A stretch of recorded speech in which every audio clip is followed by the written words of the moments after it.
کیا تمہاری بات سنو؟ بیٹھو تم، بیٹھ جاؤ تم. یہ کیا قوالی کی محفل ہے؟ یہ قوالی کی محفل ہے؟ یہ ایسے ذلیل نہیں کیا جاتا. قوالی کی محفل ہے؟ یہ مفتی صاحب قوالی ہے؟ یہ قوالی تھی وہ، ایسے ذلیل نہیں کیا جاتا ہے. قوالی تھی وہ، قوالی تھی وہ، نہیں وہ قوالی تھی وہ. بیٹھ جاؤ سب، بیٹھ جاؤ سب، بس بھائی اصلاح کرنے کے لیے بیٹھا ہوا ہوں. بیٹھ جاؤ، بیٹھ جاؤ. نہیں وہ غلط ہے، جو کچھ ہوا وہ غلط ہے، جو کچھ ہوا وہ غلط ہے، جو کچھ ہوا وہ غلط ہے. نہیں ہے. ہاں ہاں کیا یہاں پر ناچ کو سننا چاہتا ہے؟ وہ ناچ کو سنے گا، وہ ناچ کو سنے گا. ناچ کو سناؤ، دینی مجلس میں ناچ کراؤ گے تم؟ بیٹھ.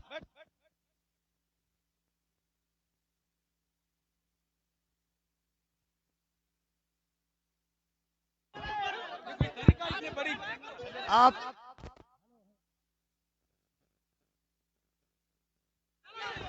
ہلو ہلو جب مفتی صاحب کو معلوم تھا کہ شبیر برکاتی آ رہے ہیں تو مفتی صاحب کو آنا ہی نہیں چاہیے تھا. یہاں آنا ہی نہیں چاہیے تھا. حضرت آپ کو ایسے ذلیل نہیں کیا جاتا. مفتی صاحب ایسے ذلیل نہیں کیا جاتا ہے کسی کو. یہ اسلام نہیں ہے. مفتی صاحب میں بھی جلسہ پڑھ رہا ہوں. ایسے ذلیل ایک مہمان کو اس طرح ذلیل نہیں کیا جاتا ہے. یہ کوئی معاذرہ نہیں ہے. آپ جان رہے تھے کہ شبیر آ رہا ہے. حضرات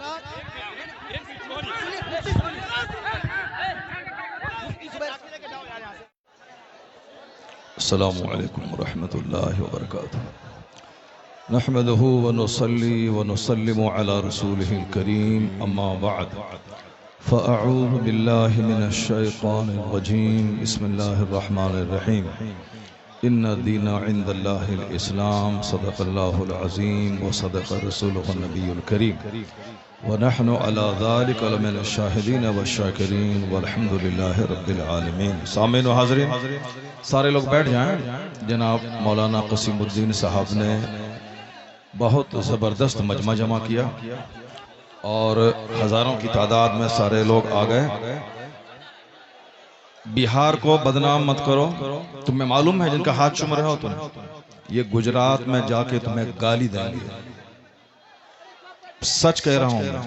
جن کا تم ہاتھ چوم رہے ہو، جن پر تم پیسے لوٹا رہے ہو، یہ گجرات میں جا کے تم کو گالی دیں گے. سمجھ رہے ہو تم؟ اگر اپنی عزت بچانا چاہتے ہو تو سب بیٹھ جاؤ. اگر تمہیں پورنیہ کی عزت پیاری ہے، سنیت کی عزت پیاری ہے، بہار کی عزت پیاری ہے، اپنے علماء کی عزت پیاری ہے تو سب بیٹھ جاؤ. سارے لوگ بیٹھ جاؤ. سب بیٹھو، سب بیٹھو، بیٹھ جاؤ.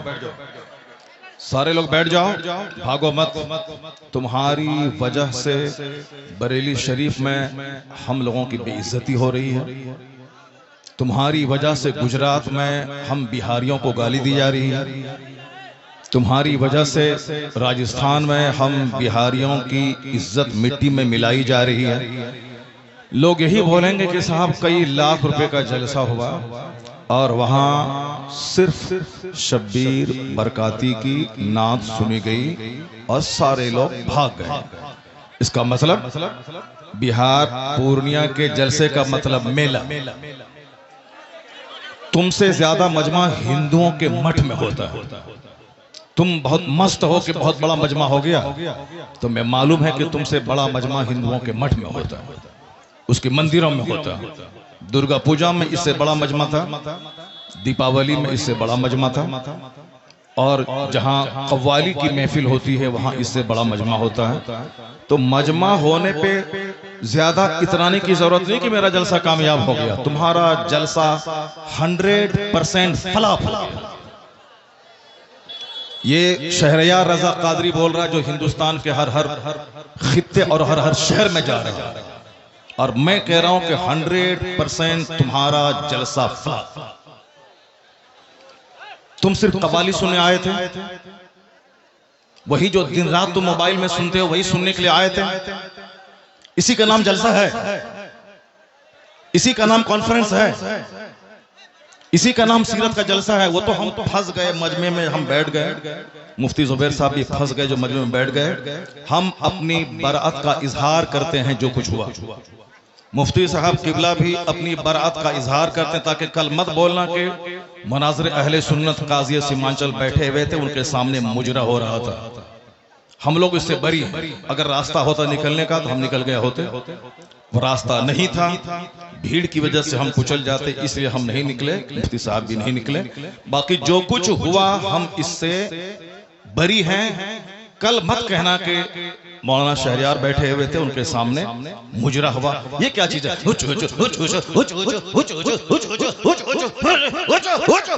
کیا ہے یہ؟ کیا ہے یہ؟ تم لوگ کل دیوبندی ہو جاؤ گے، میں دعوے سے کہتا ہوں. اور دیوبندی کل مذاق اڑائے گا پورنیہ کا. تمہیں معلوم ہے کہ آس پاس میں سارے غیر مقلد ہیں، یہ سب کل مذاق اڑائیں گے بریلویوں کے جلسے کا. کہیں گے بریلویوں کا جلسہ یہ ہوتا ہے، بریلویوں کا جلسہ یہی ہوتا ہے. کیا چیز ہے؟ کیا یہ نعت خوانی ہے؟ یہی نعت خوانی ہے. یہ ایکو ہٹا دو، اس کے بعد کیا؟ ایکو تم ہٹا دو، میرے مدرسے کا بچہ اس سے اچھی نعت پڑھتا ہے، عربی کالج کا بچہ اس سے اچھی نعت پڑھتا ہے. یہ ہچڑ کا نام نعت خوانی ہے. کیا کیا تم نے؟ سنیت کو بدنام کیا، بریلویت کو بدنام کیا، مسلک اعلیٰ حضرت کو بدنام کیا. رات کے کتنے بج رہے ہیں؟ 2:10. کتنے بج رہے ہیں؟ ٹائم دیکھو تم. رات کے 2:10 ہو رہے ہیں. 2:10 ہو رہے ہیں. معلوم ہے کیا ہوا اس میں؟ پبلک کا چندہ اسی لیے ہو رہا ہے. بیٹھ جاؤ. اگر بہار کی عزت پیاری ہے تو بیٹھ جاؤ. اگر پورنیہ کی عزت پیاری ہے تو بیٹھ جاؤ. یہ ڈانس کرنے کے لیے جلسہ ہوتا ہے، چندہ ہوتا ہے. بیٹھ جاؤ سب. نعت خوانی وہ نہیں ہے جو تم نے سنی ہے. نعت خوانی وہ نہیں جو تم نے سنی ہے. بھیڑ جٹانے کا نام جلسہ ہے کیا؟ بیٹھ جاؤ سب. اب اگر نعت تم نے سنی تھی، اس کو تم نے نعت کہا تھا اپنے حساب سے، تو تقریر کون سنے گا؟ قرآن کی بات کون سنے گا؟ حدیث کی بات کون سنے گا؟ اسلامی تعلیمات کے بارے میں کون سنے گا؟ اگر تم نعت سنے تھے، بیٹھے رہتے، تقریر سنتے، تب ہوتا کہ چلو بھائی پورنیہ کے لوگوں نے نعت بھی سنی اور تقریر بھی سنی. ابھی وہ بیٹھنے جا رہا ہے کہ تم سب اٹھ کے بھاگ رہے ہو. تمہاری وجہ سے ہم لوگوں کی بےعزت اور بدنامی ہوتی ہے. بہاری ایک گالی بن کے رہ گیا ہے. جیسے کاروبار کے اعتبار سے سارے لوگ یہاں سے بھیڑ لگاتے ہیں پنجاب دلی میں، وہ تو الگ بات ہے. مذہبی طور پر بھی بہاری ایک گالی ہے. جس کا ہم ہاتھ چومتے ہیں، جس کا ہم پیر چومتے ہیں، وہ ہمارے جلسوں کی حرکتوں کو بیان کرتے ہیں. وہاں تقریر نہیں ہوتا. ابھی میں 4 دن پہلے حیدرآباد میں تھا، وہاں میری 2 گھنٹے کی تقریر ہوئی. ایک بندہ نہیں اٹھا. سارے لوگ غور سے تقریر سنتے رہے. پولیس والے کھڑے ہو کے تقریر سنتے رہے، جبکہ وہاں کوئی پرمیشن نہیں تھا. لیکن وہ سارے لوگ غور سے اسلام سنتے رہے، اسلام سیکھتے رہے. یہ ہے تقریر، یہ ہے مسلمانوں کا اسلامی جذبہ. یہ کیا ہے؟ بس ہچڑ سنے اور بھاگ گئے. یہ کوئی طریقہ ہے کیا؟ یہ کوئی طریقہ ہے کیا؟ یہی نعت ہو گئی کیا؟ نہیں، میں اس سے بری ہوں. میں قطعاً کبھی نہیں پسند کرتا ہوں اس طرح کی نعت خوانی کو. جو کچھ ہوا غلط ہوا. اب اگر ذرا بھی غیرت موجود ہے تو بیٹھ کر کے تھوڑی دیر تقریر سن لو، قرآن حدیث کی بات سن لو.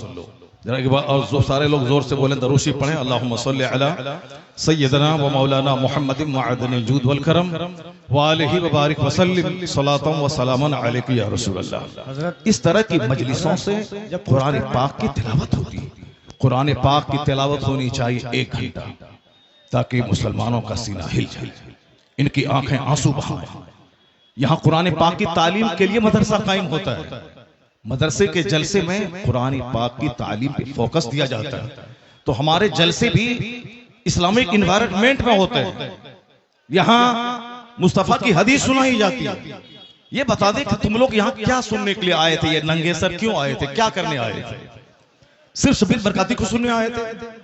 یہاں جس کے صاحب مرتبے کا یہ عالم ہے کہ بڑے بڑے علماء جن کا ہاتھ چومتے ہیں، ان کی کوئی عزت نہیں ہے.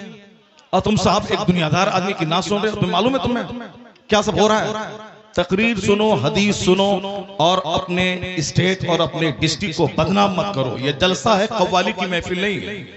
یہاں قرآن پاک کی تلاوت ہوتی ہے. آدھا گھنٹہ تک قرآن پاک کی تلاوت ہونی چاہیے. سرکار دو جہان سلام کی حدیث پاک کی روایت ہونی چاہیے، اسلامی تاریخ بیان کرنی چاہیے۔ اب جلسہ شروع ہو رہا ہے، یہاں سے غور سے سنو، اللہ تبارک غور سے سنو۔ اللہ تبارک و تعالی ہم کو اور آپ کو سارے مسلمانوں کو جلسے کی قدر کرنے کی توفیق عطا فرمائے۔ ذرا ایک بار زور سے بولو سبحان اللہ، ہاتھ اٹھا کے بولو لا الہ الا اللہ محمد الرسول اللہ صلی اللہ علیہ وسلم۔ کنتم خیر امت اخرجت للناس تعمرون بالمعروف وتنہون عن المنکر۔ تم بہترین امت ہو، تم بہترین امت ہو جو لوگوں کی طرف بھیجے گئے ہو، اور تمہاری ڈیوٹی ہے نیک راہ پہ چلنا، نیکی کا پیغام دینا، اور تمہاری ڈیوٹی ہے برائیوں سے روکنا۔ کیا ہوا جی؟ بیٹھ جاؤ تم وہاں پہ، بیٹھو ننگے سر بیٹھ کیا کرنے آیا تم؟ بیٹھو تم وہاں پہ، کیا تمہاری بات سنو؟ بیٹھو تم وہاں پہ، بیٹھ جاؤ تم وہاں پہ۔ یہ کیا قوالی کی محفل ہے یہ؟ قوالی کی محفل ہے یہ؟ ایسے ذلیل نہیں کیا جاتا، قوالی کی محفل ہے یہ؟ مفتی صاحب قوالی ہے یہ؟ قوالی تھی وہ، ایسے ذلیل نہیں کیا جاتا ہے۔ قوالی تھی وہ، قوالی تھی وہ، نہیں وہ قوالی تھی وہ۔ بیٹھ جاؤ سب، بیٹھ جاؤ سب، بس بھائی اصلاح کرنے کے لیے بیٹھا ہوا ہوں، بیٹھ جاؤ بیٹھ جاؤ۔ نہیں وہ غلط ہے، جو کچھ ہوا وہ غلط ہے، جو کچھ ہوا وہ غلط ہے، جو کچھ ہوا وہ غلط ہے، نہیں ہے۔ ہاں ہاں کیا یہاں تو ناچ کو سننا چاہتا ہے وہ، ناچ کو سنے گا وہ، ناچ کو سنے گا، ناچ کو سناؤ، دینی مجلس میں ناچ کراؤ گے تم؟ بیٹھ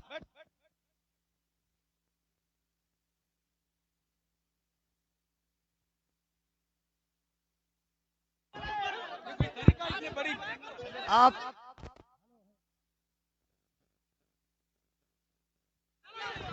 ہلو جب مفتی صاحب کو معلوم تھا کہ شبیر برکاتی آ رہے ہیں تو مفتی صاحب کو آنا ہی نہیں چاہیے تھا، یہاں آنا ہی نہیں چاہیے تھا حضرت آپ کو۔ ایسے ذلیل نہیں کیا جاتا مفتی صاحب، ایسے ذلیل نہیں کیا جاتا ہے کسی کو، یہ اسلام نہیں ہے۔ نہیں مفتی صاحب میں بھی جلسہ پڑھ رہا ہوں، ایسے ذلیل ایک مہمان کو اس طرح ذلیل نہیں کیا جاتا ہے، یہ کوئی معاذرہ نہیں ہے۔ آپ جان رہے تھے کہ شبیر آ رہا ہے حضرات۔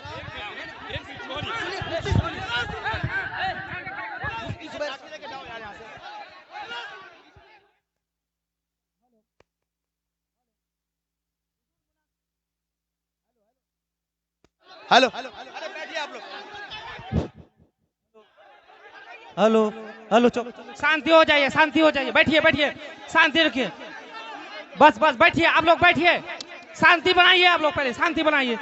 ہلو ہلو ہلو مائک آپ لوگوں کے بیچ علامہ توصیف رضا صاحب اسٹیج پہ ہیں، کم سے کم اس بات کا خیال رکھیے۔ توصیف ملت آ چکے ہیں، نعرہ تکبیر، نعرہ رسالت، آمد حضور توصیف ملت، آمد حضور توفیق ملت، نبی اعلی حضرت شہزادہ حضور ریحان ملت، عشق محبت عشق محبت عشق محبت عشق محبت، اعلیٰ حضرت آمد حضور توصیف ملت، زندہ باد، آمد حضور توصیف ملت، زندہ باد، مسلک اعلی حضرت، زندہ باد، مسلک اعلی حضرت، زندہ باد، گلزار رضویت، زندہ باد، نبی اعلی حضرت، زندہ باد، مرکز اہل سنت بریلی شریف۔ زندہ باد۔ معذرت کے ساتھ جتنے لوگوں نے کیمرے میں ویڈیوز کو قید کیے ہو، خدا کے واسطے اگر آپ مسلمان ہیں، کوئی بھی یوٹیوبر یا کسی کے موبائل فون میں اگر یہ ویڈیو ابھی کی بنی ہے، خدا کے واسطے اعلیٰ حضرت کے بیٹے کے سامنے آپ سبھی حضرات ویڈیو کو ڈیلیٹ کریں، خدا کے واسطے۔ اگر کوئی بھی مسلمان یہاں پر بھائی ویڈیو بنائے، یہ بیٹھ جائیے۔ السلام علیکم۔ یہ جلسہ آپ نے بڑے محنت و کاوش سے دین کی ترقی و بقا اور استحکام کے لیے علماء اہل سنت کو ان کے بیانات کو سننے کے لیے، اپنے ایمان کی اصلاح کے لیے آپ نے یہ جلسہ سجایا، اور اگر آپ ہی لوگ یہ سب کام کریں گے، اس طریقے سے افراتفری اور انتشار پیدا کریں گے، تو یہ جلسہ مولانا نے سجایا بڑی محنت و کاوش سے، اس جلسے کا کیا ہوگا؟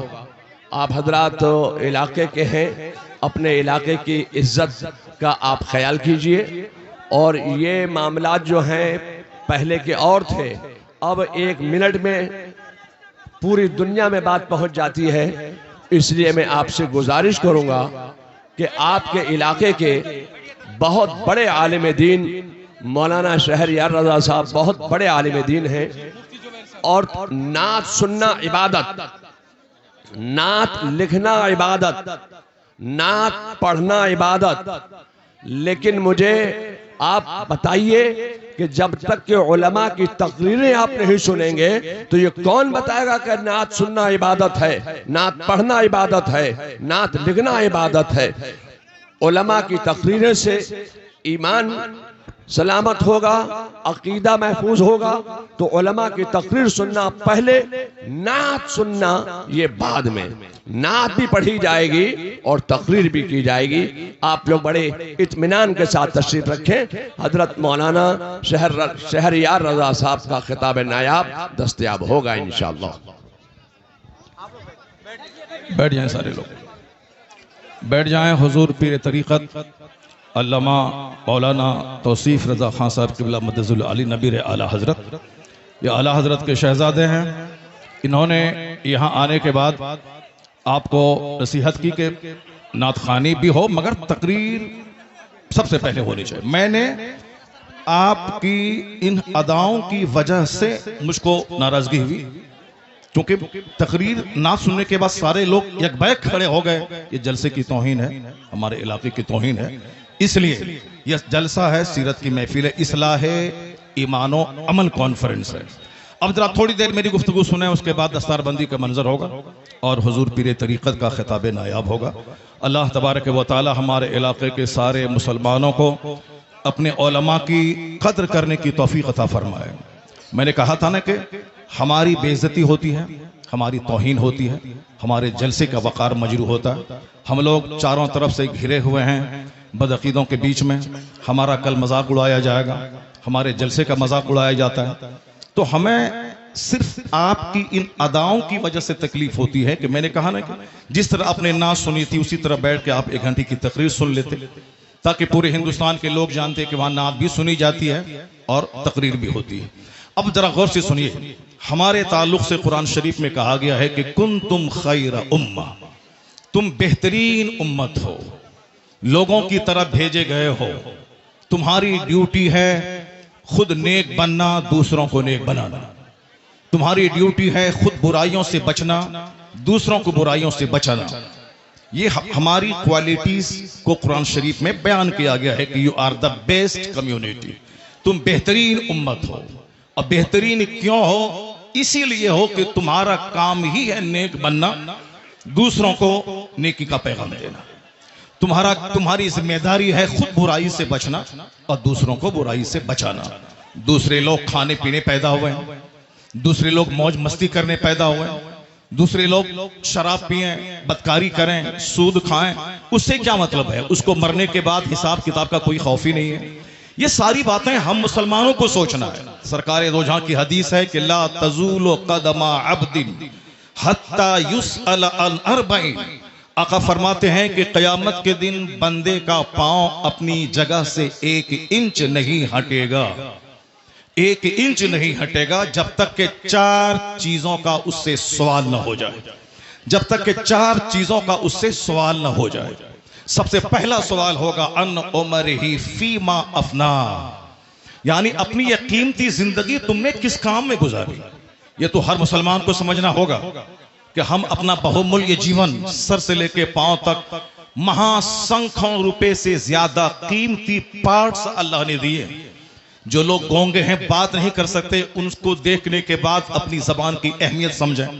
جو لوگ اندھے ہیں، دیکھ نہیں سکتے، ان کو دیکھنے کے بعد اپنی آنکھ کی اہمیت سمجھیں۔ جو لوگ پاگل ہیں، سمجھ نہیں سکتے، ان کو دیکھنے کے بعد اپنی عقل کی اہمیت سمجھیں۔ جس کے پاس ہاتھ نہیں ہے، وہ لولہے کو دیکھ کر اپنے ہاتھ کی اہمیت سمجھیں۔ جو لوگ لنگڑے ہیں، جو چل نہیں سکتے، ان کو دیکھنے کے بعد اپنے پاؤں کی اہمیت سمجھیں۔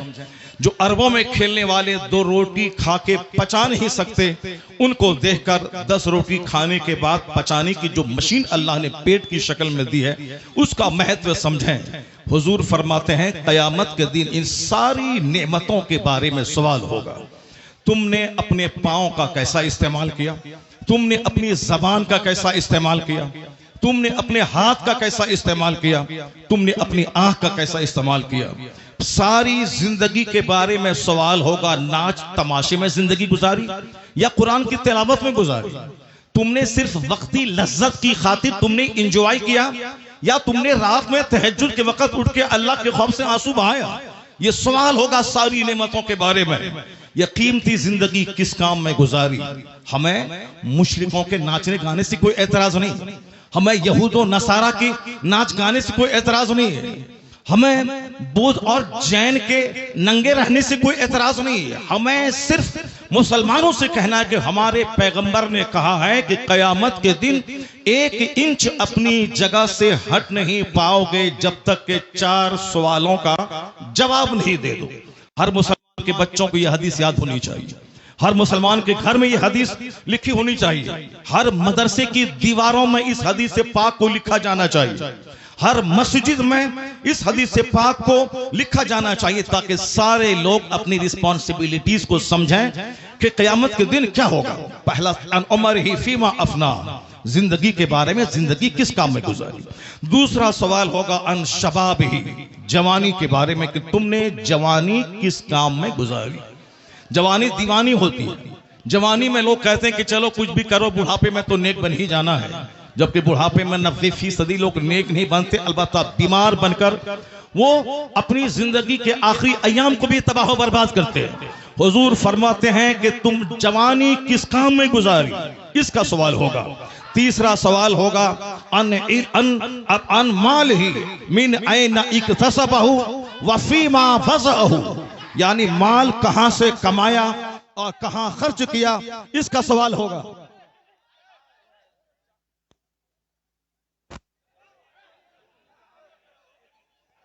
چلو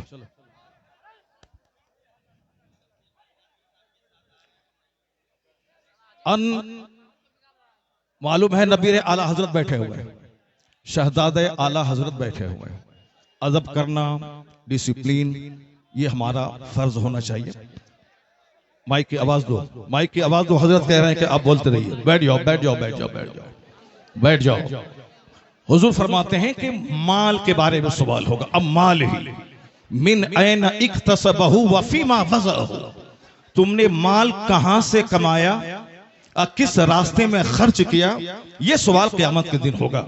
چوتھا سوال ہوگا جو کچھ تم نے جانا، جو کچھ تم نے خطاب کے ذریعے سنا، جو کچھ تم نے پڑھا، اس پر کتنا عمل کیا۔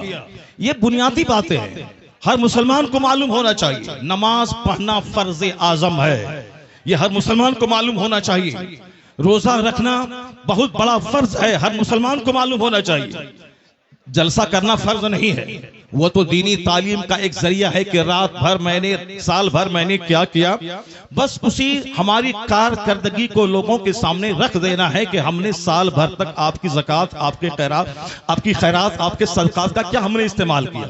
وہ اسی لیے ہے، صاحب نعت پاک پڑھنا اسی لیے ہے تاکہ ہمیں مصطفیٰ سے محبت ہے، ورنہ صرف نعت پاک پڑھنا ہی ہماری غرض و غایت نہیں ہے۔ ہمارا مقصد حیات ہے اللہ کی عبادت کرنا۔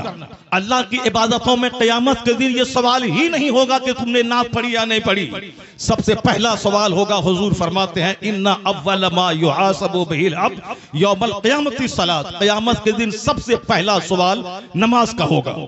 فاتحہ اچھی چیز ہے مگر نماز اس سے بڑی چیز ہے، جلسہ جلوس اچھا کام ہے مگر نماز پڑھنا اس سے سب سے بڑا کام ہے، مزارات کی حاضری اچھا کام ہے مگر اس سے بڑا کام ہے نماز پڑھنا۔ سرکار اعلیٰ حضرت کا جو مسلک ہے وہ مسلک یہی ہے کہ ہاں نفل کو نفل کا درجہ دیا جائے، فرض کو فرض کا درجہ دیا جائے، واجب کو واجب کا درجہ دیا جائے، ایسا نہیں کہ نفل کو فرض بنا دیا جائے، ایسا نہیں کہ صاحب جو غیر ضروری ہے اس کو ضروری کا درجہ دے دیا جائے. مسلک اعلیٰ حضرت یہی ہے کہ فاتحہ نفل ہے، نفل کی حیثیت ہو. جلوس نفل ہے، جلوس محمدی کی نفل کی حیثیت رہے. اور مزارات کی حاضری نفل ہے، اس کی حیثیت نفل آپشنل کی ہونی چاہیے. سب سے پہلا جو فرض اعظم ہے وہ نماز ہے. فرض اعظم نماز ہے. دوسرا سب سے بڑا فرض وہ روزہ ہے. ایک فرض اعظم زکوٰۃ ہے، ایک فرض حج ہے. یہ بیسک چیزیں ہیں. قیامت کے دن سوال نماز کا ہوگا، قیامت کے دن سوال روزے کا ہوگا، قیامت کے دن سوال حج کا ہوگا، قیامت کے دن سوال زکوٰۃ کا ہوگا، قیامت کے دن سوال اخلاق کا ہوگا، قیامت کے دن سوال فرائض و واجبات کا ہوگا. نوافل کا سوال نہیں ہوگا. اگر نوافل فرض کے ساتھ مل جائیں تو پھر اس کا درجہ اور بلند ہو جائے گا. لیکن فرض کو چھوڑ کر نفل بے وزن ہے. فرض کو چھوڑ کر نفل خسو خاشاک کی طرح ہے. تو جو کہتا ہے کہ فاتحہ حرام ہے وہ مس گائیڈ ہے. جو کہتا ہے کہ جلوس محمدی حرام ہے وہ گمراہ ہے. جو کہتا ہے کہ اولیاء صالحین کے آستانے پہ جانا ضروری نہیں ہے، فرض واجب نہیں ہے، وہ جانا گناہ ہے، ناجائز ہے، وہ بھی گمراہ ہے. اور جو یہ کہتا ہے کہ صرف نماز پڑھیں، درگاہوں پہ جانا نہیں، وہ بھی مس گائیڈ ہے. اور جو یہ کہتا ہو کہ صرف فاتحہ پڑھیں نماز ضروری نہیں ہے، صرف جلسہ کریں نماز ضروری نہیں ہے، صرف نعت پڑھیں نماز ضروری نہیں ہے، صرف صاحب قوالی کریں نماز ضروری نہیں ہے، وہ بھی مس گائیڈ ہے. بیچ کا راستہ ہے مسلک اعتدال اور مسلک اعلیٰ حضرت کہ پہلے فرض ادا ہوگا پھر نفل ادا ہوگا. یہاں نماز بھی ادا ہوگی، نیاز بھی ادا کی جائے گی، نماز بھی پڑھی جائے گی، مزارات پہ حاضری بھی ہوگی، نماز بھی پڑھی جائے گی، جلوس محمدی بھی نکالا جائے گا. یہ فرض اور نفل یا دونوں مل کر سیدھا راستہ جنت الفردوس لے کے جائے گا. یہی مسلک اعلیٰ حضرت، نعرہ رسالت. یہی مسلک اعلیٰ حضرت. اسی کا نام مسلک اہل سنت و جماعت ہے. کل کوئی بدعقیدہ یہ نہیں بولے کہ اتنے روپے بڑا جلسہ ہوا، نماز کی بات نہیں ہوئی. میں نماز کی وکالت کرتا ہوں کہ نماز کے بغیر جلسہ بے وزن ہے، نماز کے بغیر فاتحہ بے وزن ہے، نماز کے بغیر صاحب جلوس محمدی بے وزن ہے. اس لیے کہ کوئی نفل قبول نہیں ہوتا. اعلیٰ حضرت نے لکھا ہے جب تک کہ فرض نہ ادا ہو. 1 کروڑ روپے کی مسجد کوئی تعمیر کرے یہ نفل ہے، اور زکوٰۃ کا 100 روپیہ اگر کسی پہ فرض ہے تو وہ فرض ہے. اعلیٰ حضرت فاضل بریلوی لکھتے ہیں کہ جب تک وہ زکوٰۃ ادا نہیں ہوگی کوئی نفل خیرات قابل قبول نہیں ہوگا. اس کا مطلب یہ نکلا کہ جلسہ نہیں ہوگا. ایسا نہیں، جلسہ بھی ہوگا، نماز پہلے ہوگی جلسہ بعد میں ہوگا، نماز پہلے ہوگی فاتحہ بعد میں ہوگی، نماز پہلے ہوگی نعت بعد میں پڑھی جائے گی. اعلیٰ حضرت سے کسی نے پوچھا تھا حضور رمضان میں تراویح کی نماز سناتا ہوں، پڑھاتا ہوں، تراویح پڑھاتا ہوں، اور اب رمضان میں روزے رکھتا ہوں، قرآن شریف کی تلاوت کرنی پڑتی ہے، کیا میں روزہ چھوڑ سکتا ہوں؟ اعلیٰ حضرت نے کتنا اچھا جواب دیا. کہا بہت سارے لوگ ہیں جو روزہ بھی رکھتے ہیں اور قرآن پاک بھی سناتے ہیں. البتہ رہی بات کہ جو قرآن روزہ رکھ کر قرآن نہیں سنا سکتا ہے اس کو معلوم ہونا چاہیے کہ تراویح کی نماز فرض نہیں ہے، تراویح کی نماز واجب بھی وتر کی طرح نہیں ہے، تراویح کی نماز سنت موقدہ ہے. اگر کسی نے پڑھا تو فرض چھوڑنے کے برابر، کسی نے نہیں پڑھا فرض چھوڑنے کے برابر گناہ نہیں ہوگا. جماعت سے نماز پڑھنا یہ کیا ہے؟ موقدہ علی الکفایہ ہے. اگر جماعت مسجد میں تراویح کی ہو گئی اور پھر سارے لوگ اپنے گھر میں کچھ لوگ پڑھ لیے، گھر میں پڑھنے والا مجرم نہیں ہوگا. لیکن اگر ظہر کی جماعت چھوڑ دیا وہ مجرم ہوگا. کہتے ہیں کہ جو چیز فرض ہے روزہ اس کو چھوڑ کر یہ تراویح کی بات کر رہا ہے. بہتر یہی ہے کہ وہ تراویح اگر نہیں سنا سکتا ہے علم ترى کیف سے لے کے قل برب الناس تک اس کو پڑھ کے اپنی تراویح پڑھ لے مگر روزہ نہ چھوڑے، کیونکہ روزہ فرض ہے، تراویح کی نماز سنت ہے. یہ فرض کو فرض سمجھا جائے، نفل کو نفل سمجھا جائے. جنون اور مجنون بن کے یہ نہ بتایا جائے جلسے اور جلوس اور اپنے عالموں کی توہین نہیں کی جائے. ہماری سب سے بڑی وڈمبنا یہی ہے کہ ہم لوگ غیر ضروری کو ضروری سمجھتے ہیں. اللہ پر وشواس کریں. اللہ رب العزت ہی عزت دینے والا، وہی بندوں کو ذلیل کرنے والا، وہی مدرسوں کو ترقی دینے والا، وہی لوگوں کے دلوں میں اللہ ہی محبت ڈالنے والا ہے. بے شمار لوگوں نے بڑے بڑے جلسے کیے، مدرسے میں تعلیم نہیں ہوئی، وہ مدرسہ اجڑ گیا. میں نے مختصر سی زندگی میں اس کو دیکھا ہے. لیکن جن لوگوں نے محنتیں کی، 5 سال کے بعد جلسہ کیا، اور اگر اچھے عالم، اچھے حفاظ انہوں نے دیا، اس کے پاس بچوں کے رکھنے کی جگہ نہیں ہے، اتنے بچے ہیں کہ وہ رکھ نہیں سکتا ہے. اصل کوالٹی علم کی ہے، اصل کوالٹی ہے آپ بچوں کو اچھی تعلیم دیجئے، ایجوکیشن دیجئے، نہ کہ بہت بڑی بھیڑ بھاڑ جھا کر کے اور اپنے مدرسے کو فروغ دیے. مدرسہ فروغ پاتا ہے علم سے. میں تمام سنی مدارس کے لوگ ذمہ داروں سے کہتا ہوں، تعلیم پہ فوکس دیں، درسگاہ پہ فوکس دیں، اچھے عالم کو رکھیں، اچھے حفاظ کو رکھیں. اگر ایک بچہ فارغ ہوا، اگر صحیح ڈھنگ سے قرآن سنایا، تو سارے لوگ یہی کہیں گے یہ بتا دے تو کس مدرسے میں پڑھا ہے، تیرا استاذ کون ہے. یعنی وہی ایک بچہ آپ کا سب سے بڑا پرچارک ہو جائے گا. وہی ایک بچہ آپ کے مدرسے کی خوبیوں کو دوسروں کے سامنے ایگزیبیشن کرنے والا ایک زبردست علم بردار ہو جائے گا. آپ نے 10 بچوں کو آپ نے نکال دیا اور کوالٹی اس میں نہیں ہے، وہ جہاں بھی جائیں گے مدرسوں کو بدنام کریں گے کہ کس استاذ نے تجھ کو پڑھایا ہے، کس مدرسے میں تم نے پڑھایا ہے. کوالٹی پہ زور دینا. بس آخری بات سن لیں، ابھی مسلمانوں کے چہرے پہ ایک ہوائیاں اڑ رہی ہیں کہ ہمارا مستقبل کیسا ہے، ہمارا فیوچر کیسا ہے، ہمارا آنے والا دن کیسا ہے. آپ کو میں یقین دلاتا ہوں کہ اسلام کا آنے والا دن اتنا سنہرا ہے کہ کوئی دن ایسا نہیں گزرتا جس دن کوئی پڑھا لکھا آدمی کلمہ پڑھ کے مصطفیٰ کا غلام نہ بنتا ہو. کوئی دن ایسا نہیں گزرتا جس دن امریکہ جیسے ہائیلی کوالیفائیڈ اور ترقی یافتہ ملک کا کوئی ایک دانشور کلمہ پڑھ کے مومن نہ ہوتا ہو. یا جوش میں یہ باتیں نہیں بولی جاتی ہیں، بلکہ یہ باتیں دلائل اور پروف کے ساتھ کی جاتی ہیں. آپ اگر پڑھے لکھے آدمی ہیں، ہمارے بچے اسکول کالج میں پڑھتے ہیں، میں ان بچوں کو کہتا ہوں، ایک نام آپ نے سنا ہوگا جان ڈی راک فیلر کا. ہمارے شیخ بیٹھے ہوئے ہیں، شیخ کا دورہ لندن ہوتا ہے، ہمارے حضرت کا دورہ امریکہ ہوتا ہے، ہمارے حضرت کا دورہ افریقہ ہوتا ہے. وہ ساری دنیا کے حالات سے باخبر ہیں. میں اپنے شیخ کو کہتا ہوں کہ جان ڈی راک فیلر وہ دنیا کا سب سے پہلا ارب پتی. آج کی تاریخ میں بے شمار ارب پتی ہیں، ٹاٹا، برلا، جندل، متل، اڈانی، امبانی، یہ سارے کے سارے ارب پتی ہیں. لیکن جان ڈی راک فیلر وہ دنیا کا سب سے پہلا امریکہ کا ارب پتی، بلینئر یعنی ارب پتی جن کے پاس کھربوں کی دولت تھی. 53 سال کی عمر میں وہ کھرب پتی بیمار ہو گیا. بیمار ہونے کے بعد اب ان کو لگا کہ اب جیسے کہ میں مر جاؤں گا.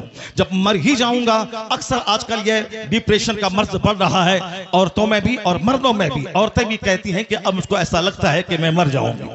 مرد بھی کہتے ہیں کہ تھوڑا سا بیمار ہوا، بخار ہوا اور لگتا ہے کہ جیسے کہ اب میں مر جاؤں گا. یہ مرنے کی باتیں تو اب ٹھیک ہے، اچھی بات ہے، میں مر جاؤں گا، لیکن مرنے کے بعد جہاں جاؤں گا وہاں کے لیے تو کام بڑھا دینا چاہیے، وہاں کی عبادت بڑھا دینی چاہیے. صرف خوف ہے کہ میرے بچوں کا کیا ہوگا، میری بچی کا کیا ہوگا. نہیں، عقل مند وہ ہے جس کو لگے کہ اب میں مر جاؤں گا تو اس کو عبادت بڑھا دینی چاہیے، سجدہ بڑھا دینی چاہیے، تلاوت بڑھا دینی چاہیے، گناہوں سے سچی توبہ بڑھا دینی چاہیے. یہ ہونا چاہیے، نہ کہ صاحب بال بچوں کے خوف میں موت سے گھبرانا چاہیے. وَمَن يَتَوَكَّلْ عَلَى اللَّهِ فَهُوَ حَسْبُهُ، جو اللہ پہ بھروسہ کرتا ہے اللہ اس کے لیے کافی ہوتا ہے.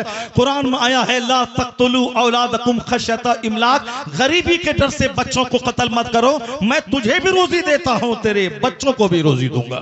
روزی دینے والا اللہ ہے. وہ امریکہ کا کھرب پتی، اس نے سوچا کہ اب جب مجھ کو مر ہی جانا ہے تو اب کیوں نہیں صدقات و خیرات کر کے میں مروں. اپنی دولت کا ایک بڑا پارٹ میڈیکل ایکسپرٹ کے خرچ پہ انہوں نے ڈونیٹ کیا کہ نئی بیماریاں اس کے علاج اور ٹریٹمنٹ دریافت کرنے کے پیچھے میری دولت کا ایک بڑا حصہ خرچ ہوگا. انہوں نے ایک اسکول بنوایا، غریبوں، مسکینوں، معذوروں، بیواؤں کے بچے اسکول میں پڑھیں گے، فری تعلیم. انہوں نے ایک بہت بڑا حصہ اپنی دولت کا ہاسپٹل پہ وقف کیا، یہاں غریبوں، مسکینوں، معذوروں، کم پیسے والوں کا علاج ہوگا. یعنی اپنے پیسے کو غریبوں کے لیے، سوشل ویلفیئر کے لیے، چیریٹی کے لیے انہوں نے دروازہ کھول دیا. اس کو ایسا محسوس ہوا 2-3 مہینے کے بعد کہ اندر سے اس کا کینسر کا زخم ہلکا ہو رہا ہے. یہ دا ٹائمز آف انڈیا جو ہندوستان کا انگریزی اخبار ہے. ہمارے بچے تو ایم اے کرنے کے بعد بھی ایک جملہ انگریزی نہیں بولتے ہیں. جس کو ہونا تھا ڈی ایم وہ چپراسی کی بھی نہیں بن پائے. جن کو ہونا تھا سائنٹسٹ وہ گلی کوچے کا دل پھینک عاشق بن گیا.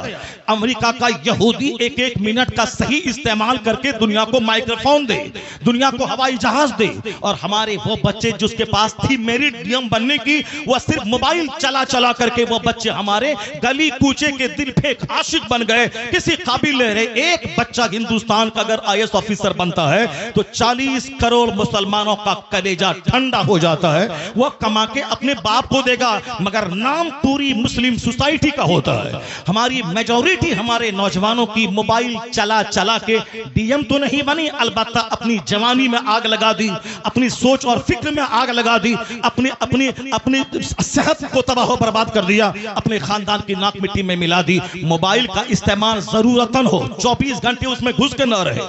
ٹوائلٹ کا استعمال ضرورت ہو, 24 گھنٹے ٹوائلٹ میں گھسنے والا تباہ و برباد ہو جائے گا, صحت ختم ہو جائے گی. یہودی ایک ایک منٹ کو قیمتی سمجھتے ہیں تو ذلیل قوم دنیا میں سب سے مالدار قوم ہے.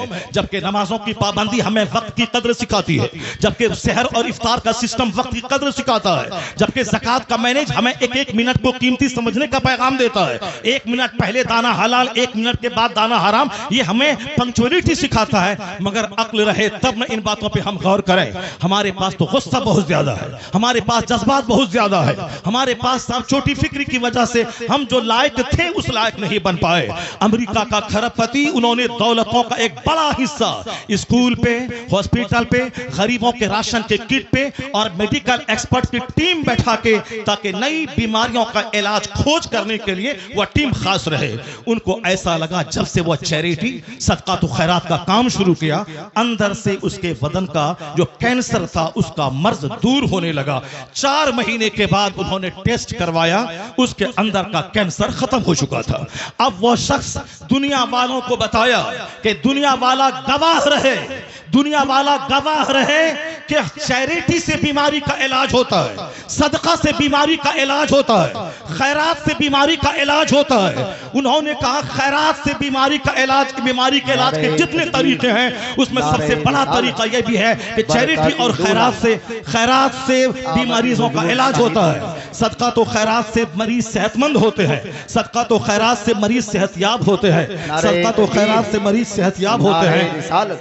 انہوں نے ساری دنیا کو بتایا. ہمارے شیخ آ گئے, ایک دوسرے شیخ کی آمد ہو گئی جو برکاتی خانوادے کے شیخ ہیں, وہ آ گئے اور شہزادے اعلیٰ حضرت یہاں بیٹھے ہوئے ہیں. بس میری گفتگو ختم ہونے والی ہے, اس کو غور سے سنیں گے تو ہم پورے ہندوستان میں جاتے ہیں, پورے مسلمانوں کا درد سینے میں موجود ہے, کہاں کیا حالات ہیں وہاں اس حالات کا مشاہدہ کرتے ہیں. تو ہم اپنے غصے کے مظاہرے کے لیے نفس کی تذکیر کی خاطر نہیں دیتے ہیں, صرف ملت کے لیے, قوم کے لیے, مسلک کے لیے ہم اپنے لوگوں کے سامنے اپنی کمزوری بیان کرتے ہیں. ذرا غور سے سنیں. جب انہوں نے کھرب پتی نے کہا کہ میرا مرض اچھا ہوا, علاج کے جتنے طریقے ہیں, ایلوپیتھک, ہومیوپیتھک, صاحب جڑی بوٹی, آیوروید, سب طریقے ہیں علاج کے, مگر صدقات و خیرات علاج کا ایک زبردست طریقہ ہے.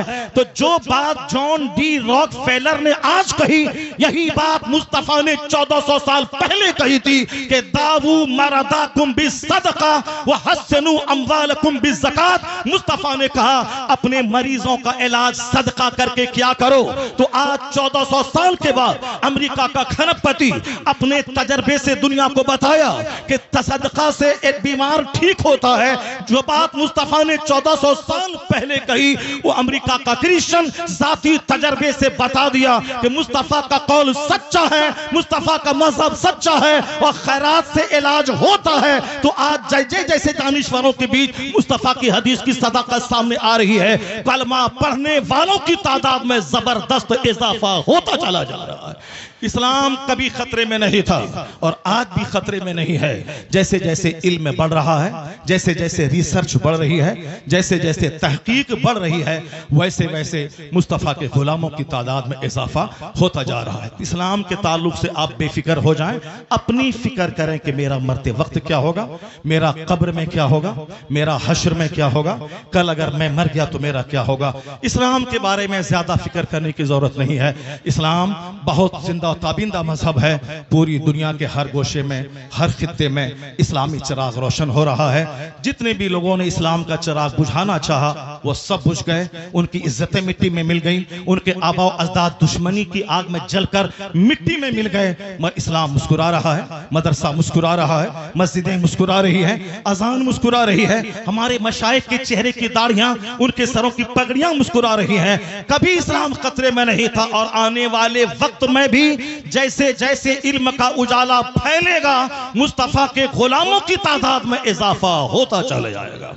ہے نور خدا کفر کی حرکت پہ خندہ زن, پھونکوں سے یہ چراغ بجھایا نہ جائے گا. اللہ تبارک و تعالی مدرسہ غوثیہ سراج العلوم کو سلامت رکھے, مولانا قاسم الحق صاحب کو سلامت رکھے, ان کے مدرسے کی محبتیں علاقے کے سارے مسلمان کے دلوں میں عطا فرما دیں. یہاں کے سارے منتظمین, اراکین اور تمام پڑھنے والے بچے, سارے اساتذہ, سبھوں کو اخلاص کے ساتھ دینی خدمت کرتے رہنے کی توفیق عطا فرمائے. ہمارے شیخ کو اللہ لمبی عمر عطا فرما دے. اللہ تعالیٰ انہیں اور پوری دنیا میں گھوم گھوم کر مسلک اعلیٰ حضرت کی دھوم مچاتے رہنے کی توفیق عطا فرمائے. آمین. وآخر دعوانا ان الحمدللہ رب العالمین.